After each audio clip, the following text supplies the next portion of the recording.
Assalamualaikum warahmatullahi wabarakatuh. Saya Rifki Tangahu dari kelas A, jurusan Pendidikan Sejarah, akan menjelaskan materi tentang Kerajaan Majapahit. Majapahit adalah sebuah kerajaan yang berpusat di Jawa Timur Indonesia yang pernah berdiri dari sekitar tahun 1293 hingga 1550 Masehi. Kerajaan ini mencapai puncak kejayaan menjadi kemaharajaan raya yang menguasai wilayah yang luas di Nusantara pada masa kekuasaan Hayam Wuruk yang berkuasa dari tahun 1350 hingga 1389. Kerajaan Majapahit adalah kerajaan Hindu-Buddha terakhir yang menguasai Nusantara dan dianggap sebagai salah satu dari negara terbesar dalam sejarah menurut Negara Kertagama. Kekuasaannya terbentang di Jawa, Sumatera, Semenanjung, Kalimantan, hingga Indonesia Timur. Meskipun wilayah kekuasaannya masih diperdebatkan, hanya terdapat sedikit bukti fisik dari sisa-sisa kerajaan Majapahit dan sejarahnya tidak jelas. Sumber utama yang digunakan oleh para sejarawan adalah Paraton atau Kitab Raja-Raja dalam bahasa Kawai dan Negara Kertagama dalam bahasa Jawa kuno. Paraton terutama menceritakan Ken Arok, pendiri kerajaan Singasari, namun juga membuat beberapa bagian pendek mengenal terbentuknya Majapahit. Sementara itu, Negara Kertagama merupakan puisi Jawa kuno yang ditulis pada masa kemasan Jawa Majapahit di bawah kepemerintahan Hayam Wuruk. Setelah masa itu, hal yang tidak jelas. Selain itu, terdapat beberapa prasasti dalam bahasa Jawa kuno maupun catatan prasejarah dari Tiongkok dan negara-negara lain. Sejarah berdirinya Majapahit. Pada saat terjadi serangan Jayakatwang, Raden Wijaya bertugas menghadang bagian utara. Ternyata serangan yang lebih besar justru dilancarkan dari selatan. Maka ketika Raden Wijaya kembali ke istana, ia melihat istana kerajaan Singasari hampir habis dilalap api dan mendengar Kertagama telah terbunuh bersama pembesar-pembesar lainnya. Akhirnya ia melarikan diri bersama sisa-sisa tentaranya yang masih setia dan dibantu penduduk desa Kugagu. Setelah merasa aman, ia pergi ke Madura meminta perlindungan dari Arya Wiraya. Berkat bantuannya, ia berhasil menduduki tahta dengan menghadiahkan daerah Tarik kepada Raden Wijaya sebagai daerah kekuasaannya. Ketika tentara Mongol datang ke Jawa dengan dipimpin Sipi, Ike Mise, dan Kausing dengan tujuan menghukum Kertanegara, maka Raden Wijaya memanfaatkan situasi itu untuk bekerja sama menyerang Jayakatwang. Setelah Jayakatwang terbunuh, tentara Mongol berpesta pora merayakan kemenangannya. Kesempatan itu pula dimanfaatkan oleh Raden Wijaya untuk berbalik melawan tentara Mongol, sehingga tentara Mongol terusir dari Jawa dan pulang ke negerinya. Maka tahun 1293, Raden Wijaya naik tahta dan bergelar Sri Kertajasa Jayawardana. Arca Harihara, dewa gabungan Siwa dan Wisnu sebagai penggambaran Kertarajasa, berlokasi semula di Candi Simping, Blitar, kini menjadi koleksi Museum Nasional Republik Indonesia. Sebelum berdirinya Majapahit, Singasari telah menjadi kerajaan paling kuat di Jawa. Hal ini menjadi perhatian Kublai Han sebagai penguasa dinasti Yuan di Tiongkok. Ia mengirim utusan yang bernama Meng Chi ke Singasari yang menurut Uperi, Kertanegara, penguasa kerajaan Singasari yang terakhir, menolak untuk membayar upeti dan mempermalukan utusan tersebut dengan merusak wajahnya dan memotong telinganya. Kubilai Khan marah dan lalu memberangkatkan ekspedisi besar ke Jawa tahun 1293. Ketika itu Jayakatwang, adipari Kediri, sudah menggulingkan dan membunuh Kertanegara. Atas saran Arya Wiraja, Jayakatwang memberikan pengampunan kepada Raden Wijaya, menantu Kertanegara yang datang menyerahkan diri. Kemudian Wirajaya mengirimkan utusan ke Daha yang membawa surat berisi pernyataan Raden Wijaya menyerah dan ingin mengabdi kepada Jayakatwang. Jawaban dari surat di atas disambut dengan senang hati. Raden Wijaya kemudian diberi hutan Tarik. Ia membuka hutan itu dan membangun desa baru. Desa itu dinamai Majapahit, yang namanya diambil dari buah maja dan rasa pahit dari sebuah raja tersebut. Ketika pasukan Mongol tiba, Wijaya bersekutu dengan pasukan Mongol untuk bercampur melawan Jayakatwang. Setelah berhasil menjatuhkan Jayakatwang, Raden Wijaya berbalik menyerang sekutu Mongolnya sehingga memaksa mereka menarik pulang kembali pasukannya secara kelang kabut karena mereka sedang berada di negeri asing. Saat itu juga merupakan kesempatan terakhir mereka untuk menangkap angin muson agar dapat pulang, atau mereka terpaksa harus menunggu 6 bulan lagi di pulau yang asing. Tanggal pasti yang digunakan sebagai tanggal kelahiran Kerajaan Majapahit adalah hari penobatan Raden Wijaya sebagai raja, yaitu tanggal 15 bulan Kartika tahun 1215 Saka yang bertepatan dengan tanggal 10 November 1293. Ia dinobatkan dengan nama resmi Kertajasa Jayawardhana. Kerajaan ini menghadap masalah beberapa orang terpercaya. Kertajasa termasuk Ranggawale Sora dan Nabi memberontak melawannya. Meskipun pemberontakan tersebut tidak berhasil, pemberontakan Ranggalawe ini didukung oleh Panji Majayaya, Ra Aryasidi, Rajaran Waha, Ra Lintang, Ratosan, Ra Gelatik, dan Ratati. Semua tersebut Slamet Muljana menduga bahwa Malayuda telah melakukan konspirasi untuk menjatuhkan semua orang terpercaya agar raja mencapai posisi tertinggi dalam pemerintahan. Namun setelah kematian memberontak terakhir Kuti, Hayayuda ditangkap dan dipenjara lalu dihukum mati. Wijaya meninggal dunia pada tahun 1309. Kejayaan Majapahit. Bidari Majapahit yang anggun. Arca cetakan emas para atau bidadari surga, gaya khas Majapahit menggambarkan dengan sempurna zaman kerajaan Majapahit sebagai zaman keemasan Nusantara.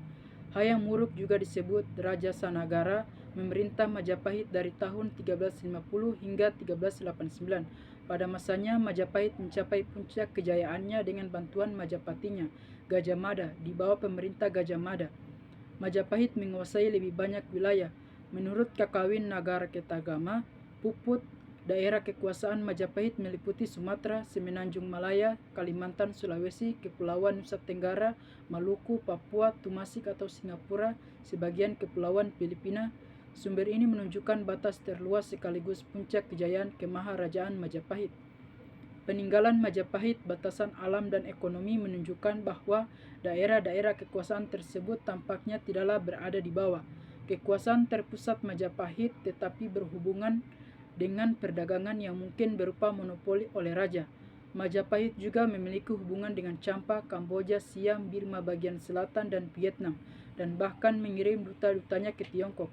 Selain melancarkan serangan dan ekspedisi militer, Majapahit juga menempuh jalan diplomasi dan menjalin persekutuan. Kemungkinan karena didorong oleh alasan politik, Hayam Wuruk berhasrat ingin mempersunting citra resmi atau Pitaloka, putri kerajaan Sunda, sebagai permaisurinya.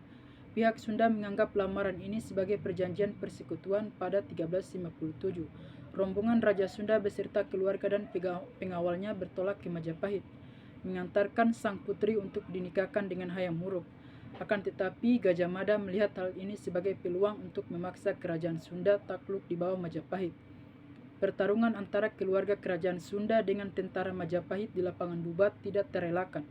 Meski dengan gagah berani memberikan perlawanan, keluarga kerajaan Sunda kewalahan dan akhirnya dikalahkan. Hampir seluruh rombongan keluarga kerajaan Sunda dapat dibinasakan secara kejam. Tradisi menyebutkan bahwa sang putri yang kecewa dengan hati remuk redam melakukan belapati, bunuh diri untuk membela kehormatan negaranya. Kisah Pasunda Bubat menjadi tema utama dalam naskah Kidung Sunda yang disusun pada zaman kemudian di Bali dan juga naskah cerita Parahiang. Kisah ini disinggung dalam Paraton tetapi sama sekali tidak disebutkan dalam Negara Kertagama. Kakawin Negara Kertagama yang disusun pada tahun 1356 menyebutkan budaya keraton Adilulung, anggun dan canggih dengan cita rasa seni dan sastra yang halus dan tinggi, serta sistem ritual keagamaan yang rumit. Sang pujangga menggambarkan Majapahit sebagai pusat mandala rajaksa yang membentang dari Sumatera ke Papua, mencakup Semenanjung Malaya dan Maluku. Tradisi lokal di berbagai daerah di Nusantara masih mencatat kisah legenda mengenai kekuasaan Majapahit. Administrasi pemerintahan langsung oleh kerajaan Majapahit hanya mencakup wilayah Jawa Timur dan Bali. Di luar daerah itu hanya semacam pemerintah otonomi luas, pembayaran upeti berkala, dan pengakuan kedaulatan Majapahit atas mereka. Akan tetapi segala pemberontakan atau tantangan bagi tuan Majapahit atas daerah itu dapat mengundang reaksi keras pada tahun 1377. Beberapa tahun setelah kematian Gajah Mada, Majapahit melancarkan serangan laut untuk menumpas pemberontakan di Palembang.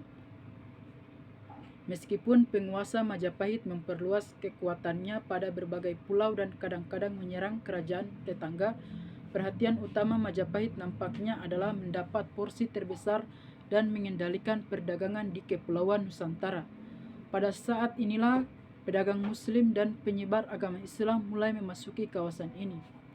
Kehidupan ekonomi Kerajaan Majapahit. Majapahit merupakan negara agraris dan sekaligus negara perdagangan. Pajak dan denda dibayarkan dalam uang tunai. Ekonomi Jawa telah sebagian mengenal mata uang sejak abad ke-8 pada masa Kerajaan Medang, yang menggunakan butiran dan keping uang emas dan perak sekitar tahun 1300. Pada masa pemerintahan Raja pertama Majapahit, sebuah perubahan moneter penting terjadi. Keping uang dalam negeri diganti dengan uang kepeng, yaitu keping uang tembaga impor dari Cina. Pada November 2008, sekitar 10.388 keping koin Cina kuno seberat 40 kg digali dari halaman belakang seorang penduduk di Sidoarjo. Badan Pelestarian Peninggalan Purbakala Jawa Timur memastikan bahwa koin tersebut berasal dari era Majapahit. Alasan penggunaan uang logam atau koin asing ini tidak disebutkan dalam catatan sejarah. Akan tetapi kebanyakan ahli menduga bahwa yang semakin kompleks ekonomi Jawa, maka diperlukan uang pecahan kecil atau uang receh dalam sistem mata uang Majapahit agar dapat digunakan dalam aktivitas ekonomi sehari-hari di pasar Majapahit. Peran ini tidak cocok dan tidak dapat dipenuhi oleh uang emas dan perak yang mahal. Beberapa gambaran mengenai skala ekonomi dalam negeri Jawa saat itu dikumpulkan dari berbagai data dan prasasti.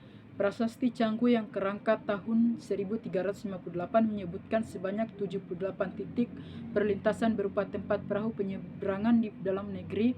Prasasti dari masa Majapahit menyebutkan berbagai macam pekerjaan dan spesialisasi karir mulai dari pengrajin emas dan perak hingga penjual minuman dan jagat atau tukang daging. Meskipun banyak di antara pekerjaan-pekerjaan ini sudah ada sejak zaman sebelumnya, namun proporsi populasi yang mencari pendapatan dan bermata pencarian di luar pertanian semakin meningkat pada era Majapahit. Menurut catatan Wang Taiwan, pedagang Tiongkok, komoditas ekspor Jawa pada saat itu ialah lada, garam, kain, dan burung kakatua, sedangkan komoditas impornya adalah mutiara, emas, perak, sutra, barang keramik, dan barang dari besi. Mata uangnya dibuat dari campuran perak, timah putih, timah hitam, dan tembaga. Selain itu, catatan Odorico dan Pardonse, biarawan Katolik Roma dari Italia yang menjunjung tinggi Jawa pada tahun 1312 menyebutkan bahwa istana Raja Jawa penuh dengan perhiasan emas, perak, dan permata. Kemakmuran Majapahit diduga karena dua faktor. Faktor pertama, lembah Sungai Brantas dan Bengawan Solo di dataran rendah Jawa Timur Utara sangat cocok untuk pertanian padi. Pada masa jayanya, Majapahit membangun berbagai infrastruktur irigasi dengan dukungan pemerintah. Faktor kedua, pelabuhan-pelabuhan Majapahit di pantai utara Jawa mungkin sekali berperan penting sebagai pelabuhan pangkalan untuk mendapatkan komoditas rempah-rempah Maluku. Pajak yang dikenakan pada komoditas rempah-rempah yang melewati Jawa merupakan sumber pemasukan penting bagi Majapahit. Negara Kertagama menyebutkan bahwa kemasyhuran penguasa Wiltawikta telah menarik banyak pedagang asing, di antaranya pedagang dari India, Khmer, Siam, dan Cina. Pajak khusus dikenakan pada orang asing, terutama menetap semi permanen di Jawa dan melakukan pekerjaan selain perdagangan internasional. Majapahit memiliki pejabat sendiri untuk India dan Tiongkok yang menetap di ibu kota kerajaan maupun di tempat lain yang ada di Jawa. Nilai-nilai budaya dalam kemegahan Majapahit. Berbicara masalah nilai yang dapat kita tangkap dari periode ini, tentunya gampang-gampang susah. Mudahnya adalah kebesaran dan identitas Majapahit cukup tersebar dan susahnya temuan sudah banyak yang tidak utuh lagi. Secara garis besar kita dapat melihat warisan tersebut dalam Tangibel dan Intingabel Kultural Palue. Tangibel Palue atau Bendawi dapat kita pandang sebagai keberhasilan Majapahit mengembangkan segi-segi kehidupannya. Sedangkan Intangibel Palue adalah hal-hal yang terkandung di dalamnya, dan hal itu lebih menggambarkan ide atau konsep apa yang dikembangkan. Bicara ide atau konsep apa yang kita kembangkan dapat dijadikan gambaran bagaimana masyarakat pendukung bersikap atau adaptif terhadap lingkungan pada masa hidupnya. Lingkungan di sini dapat berarti lokasi hidupnya. apa yang sedang menjadi tren budaya, tuntunan-tuntunan perkembangan, maupun usaha-usaha untuk memenuhi kebutuhan hidupnya. Cara memandang kitalah yang akan mampu mengeluarkan yang inti ngabel tadi karena memang tersamar dari apa yang kita lihat secara langsung. Uraian-uraian tersebut dapat kita pandang sebagai kemajuan sebuah bangsa. Majapahit telah tumbuh dan menciptakan sendiri jalan sejarahnya. Apa yang dimunculkan dan apa yang termunculkan adalah gambaran dari usaha survive hasrat menjadi besar ataupun mengedepankan simbol-simbol identitas. Keruntuhan Kerajaan Majapahit. Sesudah mencapai puncak pada abad ke-14, kekuasaan Majapahit berangsur-angsur melemah. Tampak terjadi perang samudra, perang para Grek pada tahun 1405 sampai 1406 antara Wirabumi melawan Wedikardarna. Demikian pula telah terjadi pergantian raja yang pertengkaran pada tahun 1450-an dan pemberontakan besar yang dilancarkan oleh seorang bangsawan pada tahun 1468. Dalam kondisi Jawa ada sebuah kronogam atau candak sangkela yang berbunyi sirna ilang kentaning bumi. Sengkala ini konon adalah tahun terakhir Majapahit dan harus dibaca sebagai tahun 400 Saka atau Masehi. Sengkala ini adalah sirna hilang kemakmuran bumi. Namun demikian yang benar digambarkan oleh candak sengkala tersebut adalah gugur Bre Kertabumi Raja ke-11 Majapahit oleh Gindarawerdana. Ketika Majapahit didirikan, pedagang muslim dan para penyebar agama sudah mulai memasuki Nusantara. Pada akhir abad ke-14 dan awal abad ke-15, pengaruh Majapahit di seluruh Nusantara mulai berkurang. Pada saat bersamaan, sebuah kerajaan perdagangan yang baru berdasarkan agama Islam yaitu Kesultanan Malaka mulai muncul di bagian barat Nusantara. Baiklah, demikianlah penjelasan materi dari saya. Lebih dan kurangnya saya mohon maaf. Wabillahi taufiq wal hidayah. Wassalamualaikum warahmatullahi wabarakatuh.